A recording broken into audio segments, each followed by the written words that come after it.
एक दिन गौतम बुद्ध अपने शिष्यों के साथ एकदम शांत बैठे हुए थे। उन्हें इस प्रकार बैठे हुए देख शिष्य चिंतित हुए कि कहीं वह अस्वस्थ तो नहीं है। एक शिष्य ने उनसे पूछा कि आज वह मौन क्यों बैठे हैं, क्या शिष्यों से कोई गलती हो गई है। इसी बीच एक अन्य शिष्य ने पूछा कि क्या वह अस्वस्थ है, पर बुद्ध मौन रहे।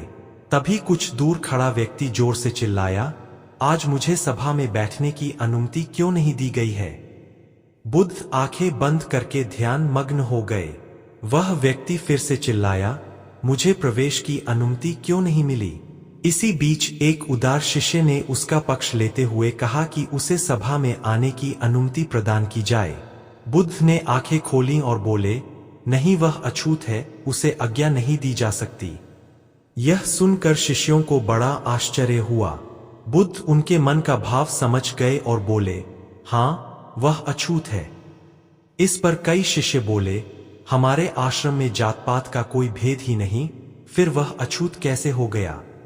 तब बुद्ध ने समझाया, आज वह क्रोधित होकर आया है।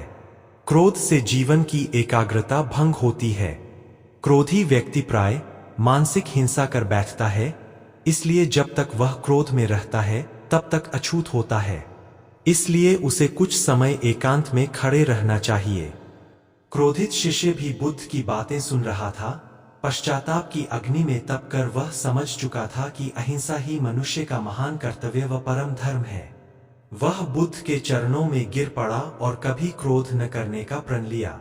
शिक्षा आशय यह है कि क्रोध के कारण व्यक्ति अनर्थ कर बैठता है और पश्चाताप उसे बाद में होता है, जिसका कोई लाभ नहीं मिलता। इसलिए हमें क्रोध नहीं करना चाहिए।